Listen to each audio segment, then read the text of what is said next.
राजस्थान दौड़ का आयोजन किया जा रहा है, जिसे अमर जवान ज्योति से सीएम भजनलाल शर्मा ने हरी झंडी दिखाकर रवाना किया है। इस दौरान कैबिनेट मंत्री राज्यवर्धन सिंह राठौर और मंत्री के बिश्नोई मौजूद रहे हैं। तस्वीरें आपके सामने हैं, जहां पर देखिए राज्यवर्धन सिंह राठौर और मुख्यमंत्री आपको नजर आ रहे हैं भजनलाल शर्मा, जहां पर रन फॉर राजस्थान आज से शुरू हुआ विकसित राजस्थान दौड़ का आयोजन, और यहां पर कई लोगों को प्रशस्ति पत्र देकर सम्मानित भी किया गया है जिन्होंने इस दौड़ में विजय हासिल की है। मुख्यमंत्री खुद ट्रैक सूट में नजर आ रहे हैं। सुबह सुबह इस आयोजन की शुरुआत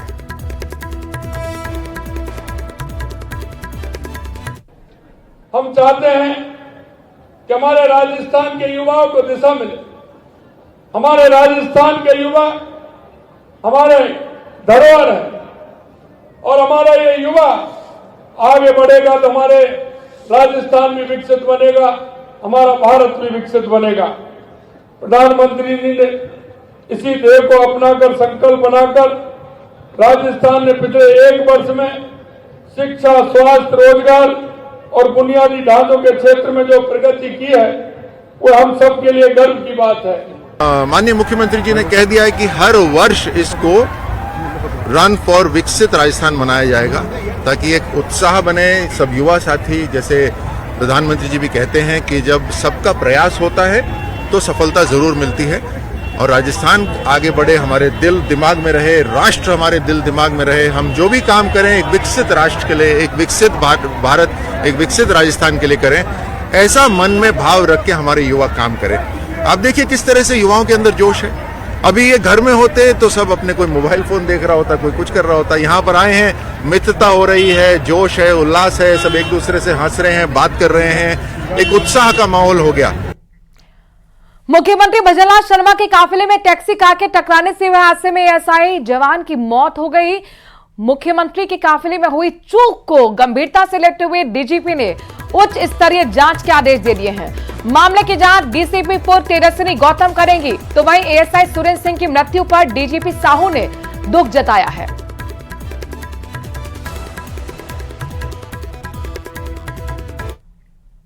छत्तीसगढ़ के जांजगीर चांपा जिले में 2.5 करोड़ रुपए की ठगी के मामले में धौलपुर के पूर्व बीएसपी विधायक बनवारी लाल कुशवाहा दोषी पाए गए हैं।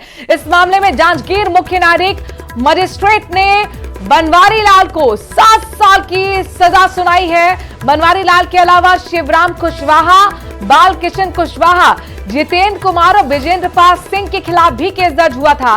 फिलहाल ये चारों पुलिस के पकड़ से दूर हैं।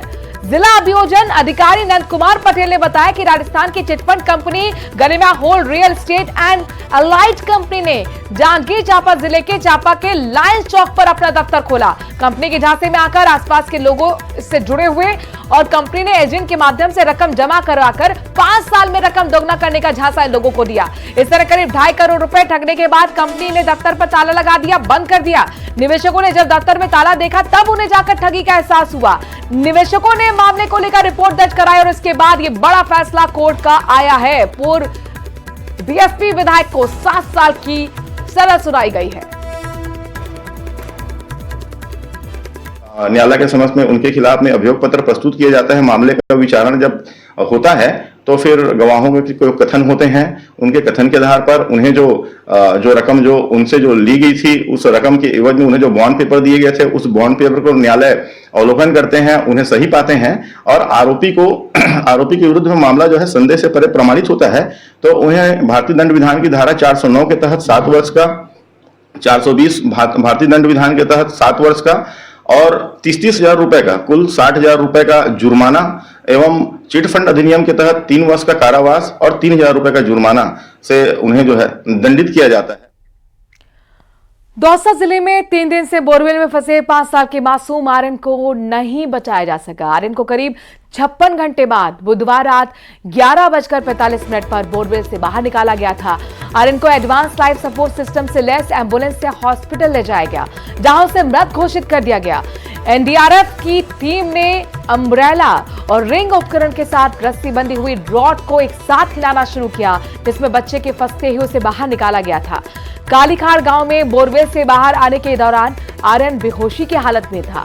3 दिन से भूखा प्यासा था। दौसा जिले के हॉस्पिटल के डॉक्टर दीपक शर्मा ने बताया कि बच्चे को अस्पताल लाते ही ईसीजी समेत कई जांचें की गई, लेकिन उसकी सांसें थम चुकी थी। बोरिंग से बाहर निकाल लिया है और हमारी जो एम्बुलेंस आपने देखी थी उनमें हमारे 2 पीडियाट्रिशियन थे। एक पीडियाट्रिशियन हमारे एचओडी हैं जो दौसा के अंदर, वो इसके अंदर थे। वो भी रास्ते में मेडिकल कंडीशन को एसेस करने में अभी जो है कि उसको एनडीआरएफ की टीम द्वारा, एसडीआरएफ की टीम द्वारा, हमारी जो लोकल टीम थी, सभी ने जो है उनको अभी निकाला है। बच्चा जो है करीब 150 फीट पे था। सबसे बड़ा चैलेंज ये था कि गहराई बहुत ज़्यादा थी और इसी कारण इस ऑपरेशन में टाइम लगा। अदरवाइज पहले जो दूसरे ऑपरेशंस भी हमने करे हैं जो 35-40 फुट के, वो करीब 17-18 घंटे में कवर हो गए, लेकिन चूंकि इस बार जो है गहराई काफ़ी ज़्यादा थी और उसके कारण से ये सारा जो है टाइम लगा और बहुत सारे हमने प्रयास किए, वो कई प्रयास हमारे विफल भी रहे। हमारी एनडीआरएफ की टीम जो है प्रशासन के साथ तालमेल बना करके लगातार जो है उसको लॉक करने का प्रयास कर रही थी और उसके लिए पहले साथ में ही साइमल्टेनियसली जो है बगल में पहले डिगिंग की गई, बाद में पाइलिंग मशीन मंगाई गई और उससे भी जो है उसके खुदाई की कार्रवाई लगातार जारी रही। आखिरकार हमने हिम्मत नहीं हारी और उसको लॉक करने की कोशिश करते रहे और अनेक विपरीत परिस्थितियां होने के बावजूद भी जो है उसको लॉक कर पाए।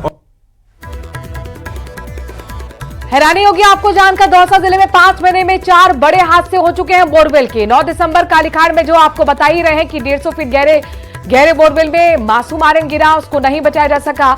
25 अक्टूबर बहुत दूर मत जाइए, मंडावरी गांव में 150 फीट गहरे बोरवेल में किसान हेमराज गुर्जर गिरा, मौत हुई। 18 सितंबर को धुपरिया गांव में 2 साल की नीरू गिरी 600 फीट गहरे बोरवेल में, हालांकि उसे बचा लिया गया। 8 अगस्त को भी 45 साल का किसान गिरा था बोरवेल में, उसकी मौत हो गई थी। ये हादसे अगस्त से लेकर दिसंबर तक के हैं, यानी कि 5 महीने में 4 हादसे हुए हैं, जिसमें से 1 को ही बचाया जा सका है। दौसा जिले में कब कब बोरवेल हादसे हुए, जरा इस पर भी नजर डाल लीजिए। 15 साल पहले की बात है, करीब मुरारी गांव में मासूम अंजू गिरी, सकुशल उसे बचाया गया। 12 साल पहले गांव में अंकित की बोरवेल में गिरने से मौत हुई। 10 साल पहले मासूम ज्योति गहरे बोरवेल में गिरी थी, रेस्क्यू टीम ने उसे बचा लिया। अब यहां पर सवाल यह है कि दौसा में ही लगातार ये हादसे क्यों हो रहे हैं। जरा ये समझ लीजिए, क्योंकि भौगोलिक स्थिति ऐसी है कि यहाँ पर पानी का लेवल बहुत डाउन है। ऐसे में लोग बोरवेल का सहारा लेते हैं, लेकिन ये लापरवाही कहीं ना कहीं रह जाती है कि बोरवेल की खुदाई तो हो जाती है, उसको भरा नहीं जाता, पाटा नहीं जाता। और ऐसे में सवाल यही है कि आखिर कब थमेंगे बोरवेल के हादसे। रेस्क्यू ऑपरेशन में इतनी देरी क्यों लगी, ये अपने आप में आनंद के केस में सवाल उठ रहा है। हादसे के दिन ही पाइलिंग मशीन क्यों मंगाई गई, पाइलिंग मशीन तीसरे दिन आई, आपको बता दें। क्या प्रशासन को ऐसे हादसों से सबक नहीं लेना चाहिए? बोरवेल से निकालने की तकनीक पर काम क्यों नहीं हो रहा, कब होगा, यह भी बड़ा सवाल है। 2006 में प्रिंस वाला केस आपको याद होगा, और उस केस के बाद से लगातार इस तरीके के केस देश भर में आए हैं। दौसा में तो ऐसा लगता है कि बाढ़ सी आ गई है, लेकिन बावजूद उसके हादसे के बाद हादसे होते रहे, प्रशासन जागा नहीं। अगर गाइडलाइंस बनाई है तो उसको फॉलो क्यों नहीं किया जा रहा? तो क्या गाइडलाइंस को और भी ज्यादा सख्ती से लागू करने की जरूरत प्रशासन को है या नहीं, यह चिंतन मनन का विषय हो गया है। क्योंकि लगातार दौसा में मासूम बच्चे हो या फिर बुजुर्ग हो, युवा हो, अपनी बोरवेल में गिरने से जान गंवा रहे हैं। 5 महीने के अंदर 4 हादसे हो चुके हैं, जिसमें सिर्फ 1 को बचाया जा सका है।